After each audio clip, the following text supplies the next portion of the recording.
What's going on, everybody? Welcome back to the channel. Got a special client interview today with my guy Dylan. Dylan's been in the program here for a few months, and I'm super excited for him to share his story. But Dylan won't steal your thunder. Why don't you go ahead, introduce yourself, and we'll go from there. Yeah, what's up? Dylan Sabia. Yeah, as Nick said, I joined the program, I think maybe 2 months ago now. Currently pro baseball player with the Staten Island Ferry Hawks. So training guys and trying to make it to the bigs at the same time. It's good, kind of sick. Dope, dude. Well, I appreciate you jumping on. You're a pro baseball player. A lot of people probably would say like, "Oh, you don't have time to do online training." Yeah, I mean, I think that's a huge misconception, especially like with my schedule. Like as of today, like I don't have to show up to the field till 3 o'clock. Like from three, I wake up at 8 in the morning and just get my stuff done and then show up to the field at 3 and then back to being a pro baseball player. There's like two different sides to it. In the morning, I'm working on my guys, working on content, and then once I hit the field, I'm doing my thing. 100%. Well, dude, I appreciate you jumping on. Why don't we just like kind of kick it off, maybe to even before you joined the program, maybe like even a year before you joined the program. I know we spoke initially, I think you're on the golf course. Yeah, I was playing at the time, I was playing for the Hagerstown Boxcars. Remembered that I booked a call with you while I was on the golf course, and I was like, oh man, it's gonna be a horrible look, but I don't want to not talk to this guy. And I think when I answered the call, I almost got smoked by a golf ball from my teammates hitting behind me. But yeah, took the call on the golf course and was interested in working with you, but just wasn't the right timing. Had a lot of like life stuff going on. But yeah, that was a poor look on my part. I mean, it ended up working out. It ended up working out. And then fast forward a year, I don't really hear from you for a year. What was that kind of process like when, you went from like, all right, maybe it's not the right time now to, all right, like, I think I'm gonna reach out to this guy and see if we can make it happen. Yeah, I mean, so what happened was finished that season. Then in the off season was working at a liquor store back home. Was just kind of like, man, like I hate this. Like, there's no way this is like I just got my master's degree in finance and like didn't really want to use it. Like, don't want to be a corporate desk jockey. So I went on TikTok and just posted every day was my goal. Like, it didn't matter what it was. It was just like any baseball content I could think of, I'm posting it. So that's what I did. And then within that like month to 2 months, I signed up like six guys to work with me remotely, which was sick. But then it got to a point where like I couldn't sign anyone else up. I knew that I was making a ton of mistakes. And then your content kept popping up. And the funny part was when I tried to like DM you, I could not find your page because I like forgot like the username and stuff. And then I eventually found it and I just shot you a DM like, dude, I need help like right now. Like I know this is going in the right direction, but I know I've hit this wall of like, I'm not going to get past this point. Like, I don't know what to do. Yeah. Well, I uh I think that's kind of cool though, because like a lot of the time we get people coming into our program who have never done online training before, aren't really posting. Like, what was your strategy before you joined our program, and like why do you think that it wasn't working? Well, my strategy was just to post every day of like, as I said, whatever content I could find and sign up anybody that even wanted to remotely work with me. So I was signing up like I wouldn't sign anyone up below high school, but like I was signing up like freshmen in high school to like a program, sent them an Excel sheet, didn't really know like what I was doing, making a ton of mistakes. Would basically let these guys sign up for however long they wanted. So I just like did it. I knew I was making mistakes. Like it was cool that like guys wanted to work with me, but I knew that like I'm doing so many things wrong. Like I know I am. So that's when I was like, I need to reach out to this guy. 100%. 100%. Well, number one, hats off to you for actually taking action and making it happen. But then, you jump into the program. Was there any sort of friction to join the program, or at that point were you like you actually trusted us enough to know that we could help? I knew you guys could definitely help. It was more like anything for me would have been like the finances of it. But obviously spoke with Claude and was just kind of like, I know this is what I need to do. And like, the way I rationalized it in my head was like most of us have student loan debt, and a lot of the times it's effing useless. So I was like, if I need to go in the hole a little bit, that's like what I'm gonna have to do. And that's what I did. And then I mean, I've already cleared that payment by a lot already. So like I don't really like, and that's kind of what I knew in my head. I was like, if I do what they tell me to do and I really dedicate my time to this, like that initial investment is not really gonna matter. Yeah, that's a sick mentality to see it that way because I think a lot of people are they're not willing to go backwards or in the hole a little bit to get the information, get the skills to be able to make the money that they want to make and do the things that they want to do. What do you think was like what do you think allowed you to kind of like see it that way? I mean, I think it was just this is what I wanted to do. Like I wanted to stay in baseball and I wanted to frankly be able to play independent baseball if I need to and not be like I have to use my credit card to get gas on the way home. Like I'll never forget last year and it was one of the worst feelings ever. It was my girlfriend's birthday and we're driving back from somewhere where I'm playing indie ball and I had to put like her birthday dinner on my credit card because I had $0 in my bank account. And I was like, she didn't know, but like I was embarrassed. Like she doesn't know what card I'm using, but I was like, I don't ever want that to happen again. So then when I reached out to you guys, I was like, I know if I go through this program and I do it the right way, I won't have to feel like that again. So if originally I have to go in, as I said, in the hole a little bit, like the long term is beneficial for me. Dude, well, I appreciate you sharing that with me, especially publicly. That's not easy. And but I think what's like not common is the level of certainty that you had that if you followed our program that you would get results. Like what gave you that certainty?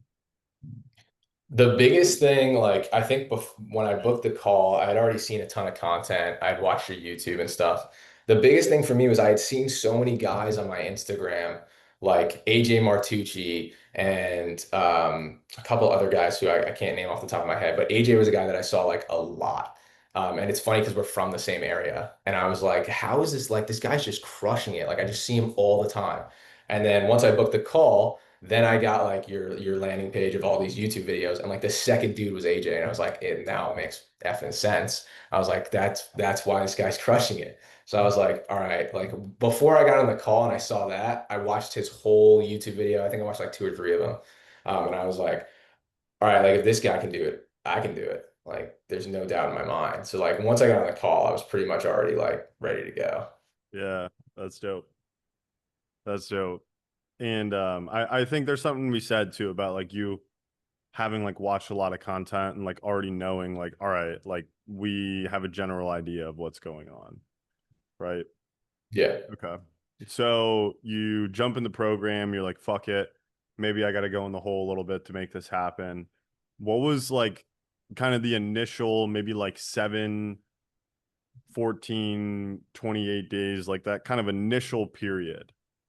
What was that like? Yeah, I mean, like, so I think that I'm in, like, obviously I went to school at the University of Oregon, so like I get DMs pretty consistently. So in the beginning I was getting DMs, but they were DMs from people that like didn't want to work with me and just were like, hey, can I get a free duck hat? And it was like, all right, this is getting annoying. But I knew that like I just needed to give it some time. But in the beginning, like first 2 weeks, I don't think I signed anyone. And I was just like, all right, like we're just gonna keep rolling with the punches. Like you're already in it now. Like, what are you gonna do now? Quit? Like, no, you can't quit. So in the beginning, I was just getting a lot of things that like didn't lead anywhere. I was making sure to hop on the group calls and just ask like as many questions as I possibly could. But yeah, in the beginning, I didn't really sign anybody, at least those first 14 days. And I was like, panicking a little bit, but it was like if I just keep doing what they're telling me to do, I know it's going to work out. Yeah. I think that's fairly common, like if you like listen to the stories of like pretty much everybody else that's ever been on this channel, they say more or less like the exact same thing. What do you think was able to like what do you think were the factors that were able to like keep you on the path despite the fact that, it had been 2 weeks, such a long time, and not made any sales. Yeah, I mean, I think I knew that like I still had a lot of work to do, and that was the thing. Like if I had in those 2 weeks somehow done everything I would have possibly needed to do and seen no results, then maybe I hit the panic button a little bit. But I knew that like my content needed to be better. I needed to get better with my YouTube channel. I didn't have the right videos yet. I didn't even know necessarily what worked on my Instagram. I didn't know that I should only be targeting Instagram really and TikTok. Like if you want to post, great, but if not, whatever. Like I didn't know that because all of my previous guys were on TikTok. So I knew I had a ton of work to do and it had been a like yeah, 2 weeks, like, sure, it's a long period of time, but I was like, I need to do more. So I wasn't necessarily stressed. I was like, once I get to a point where I feel like I've done everything, which I don't think you'll ever get to that point, there's always more stuff to do. But I knew that I had more work to do. So I was like, I wasn't really like freaking out because I was like, I still need to have a better Instagram page. I still need to have more videos. Like I knew that I still had stuff I needed to do. For sure. For sure. I think, dude, I think you just have such a good mentality about all this, and like that's why I think you've had a good amount of success in a short amount of time. When like let's you jump in the program, there's like obviously a lot to learn, things like that. What was like maybe the turning point for you where you actually started to see like some sort of results? Me and Matt worked a lot on my content as far as like yeah, I'm a professional baseball player and it's cool, but I train athletes and I'm a guy who happens to play professional baseball, not the other way around. So like all of my content in the beginning was like, here's me striking out six against like X team.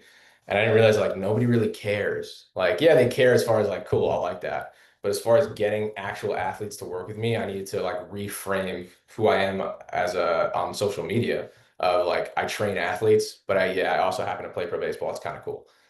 So that was a big turning point, flipping my content that way and then figuring out sort of what works on my page through trial and error. Like I didn't even know that there was a thing called trial reels. That's been huge. I probably have like 70 videos in trial reels, which like probably most people don't even know what that is, but we do.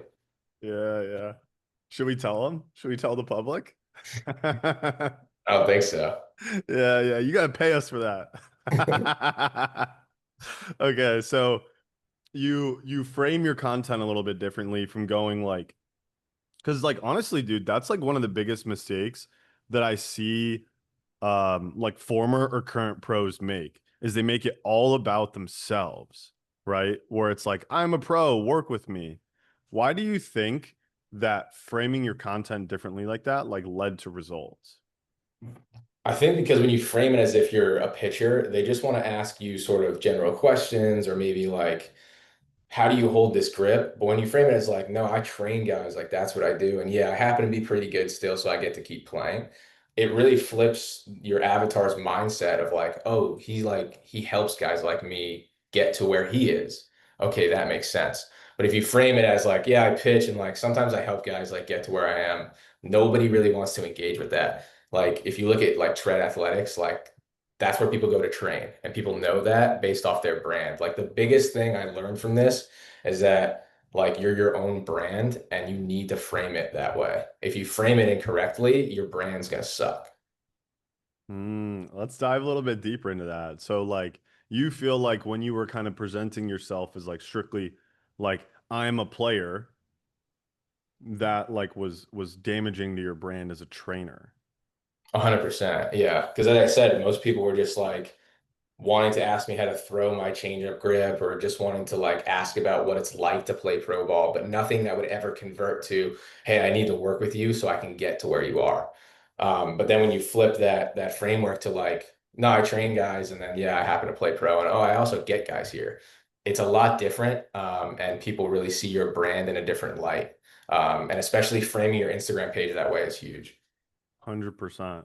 Yeah, no, that's super valuable insight. Okay. And then so you start presenting yourself as like I'm a trainer, I help guys, I happen to play pro baseball. What were some of the positive effects that you saw from that? So the first real post where I like had a call to action in it and it was like I train guys, I think I got like 50 followers and probably 50 inbound DMs from it, which was crazy because I almost like it was the first time where I was like, I don't even know if I'll be able to answer all these today. Like I'm trying to like keep up where it used to be like sitting on my phone, like, please somebody just message me. Where now it was like the opposite, where it's like, all right, this is gonna take me 4 days to get back to this 50th DM, which is sick. Yeah. Yeah, that is dope. And for everybody watching out there right now, how like would you say it's like overwhelming when you have like that many people reaching out to you, like interested in working with you, or like how did you feel about that?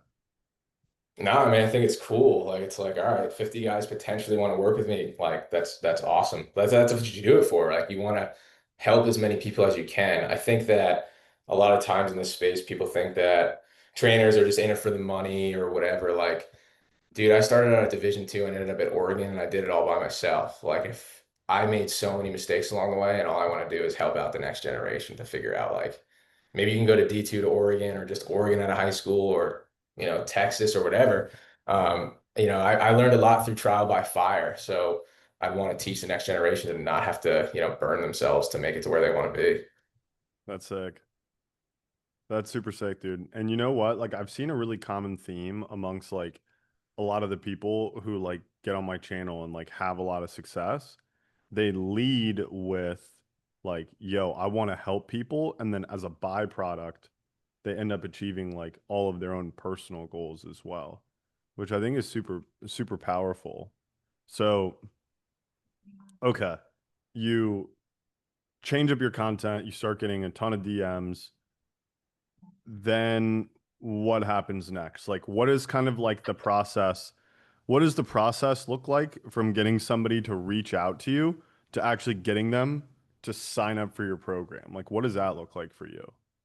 Yeah, and the DMs are super important, and the language on them is super important. Where like I knew when I wasn't in this program that I was definitely making mistakes in the DMs because for me personally, like I want to help so bad that I'd get like too eager and like a 20-year-old kid would be like, dude, leave me alone. Like so that was the biggest thing was like talking in the DMs a lot better with better language and then would obviously book them on a call and then get them on the call and kind of, talk to them about my whole process, who I am and how I think I can help them.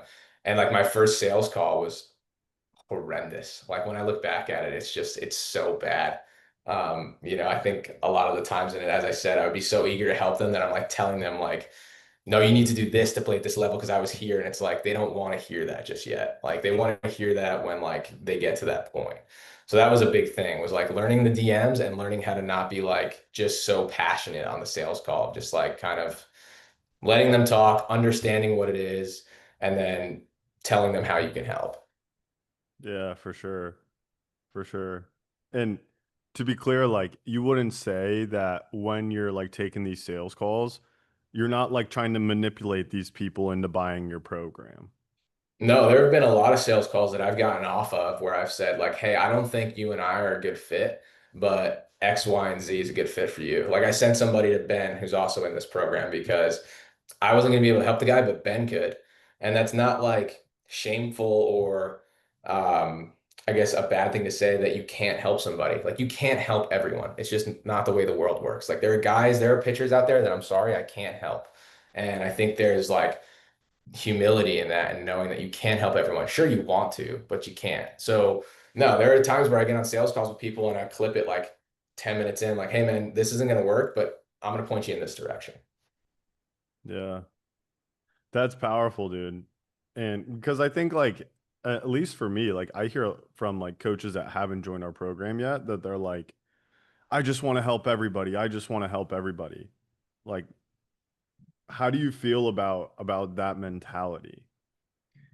Yeah, I mean, that's how I was in the beginning, and it's just the wrong direction because personally, like the way I train guys is really geared towards older high school guys or professionals or college guys. Anything younger than that, it's not necessarily a waste of my time, but I'm not going to be the best guy for you. I'm just not. Like I care about like pitch design and like getting pro guys out and how do you get out Jackie Bradley Jr. and how do you get out, Travis Bazzana? Like how do you get those guys out? Like a kid who's 14 years old doesn't understand anything that I'm trying to get across. And that's not me saying that like I'm above that kid or like I'm this huge high level guy. It's just recognizing that like I'm not the best person for you. So there's no shame in that. Yeah, 100%. And I think that's also why you've been able to have success with your content too, because you know who you can help, right? Yeah, 100%. Like my content is not geared towards anybody but the one kind of avatar that we call it that I go after. Because when you try to attack everyone, it just gets lost in like translation. And then you piss off the people that you do want to work with. Like a high school, college guy who's at Division 1 is not going to want to hear me talk about like how to hold runners on better. Like, yeah, 13-year-old might, but not the guy that I want to work with. Yeah, 100%. That is such good insight because I think that people see these influencers with like hundreds of thousands of followers that make super broad content and they think that that is what it looks like to market your program. What do you have to say about that? Yeah, no, definitely not. I also thought that you needed a high follower count. Like I think I'm at 4,000 followers. I don't even know because I don't look at it because I don't care. Because it's not what's going to return value for you. There are a lot of, my friends who want to train athletes who have triple the following I have and have zero athletes that they train and are asking me like, how is it working? Like, what are you doing? I'm like, well, you should reach out to Nick Neville, but like, we'll get to that. Um, but when I see stuff like that, I think it's kind of funny because it's like it's really like I think when we talked on one of our first group calls, I was like the people that this is geared towards of like, but I don't have this high following or whatever. And like, how am I going to reach these athletes? And when we really broke down the numbers of like to get to where you want to be as a trainer, you need to get like 0.1% of the baseball players out there. Like there's so many more athletes than you think there are, and your follower count means absolutely nothing. Like Yeah. it just doesn't matter. Yeah, it's crazy how once you're exposed to like that line of thinking and you realize like, oh my goodness, like there is a fuck ton of people out there. It breaks a lot of the beliefs that you have, I think. Yeah, I mean, I think you like, especially for me, like wanting to train college guys, you don't realize how many colleges there are and how there's 30 to 50 guys on those rosters. Like I work with a guy in Billings, Montana. I didn't even know they had a university, but he's a hell of a pitcher and he's only getting better. So it's like that thing too of like not realizing how broad this sport is or whatever sport you're in.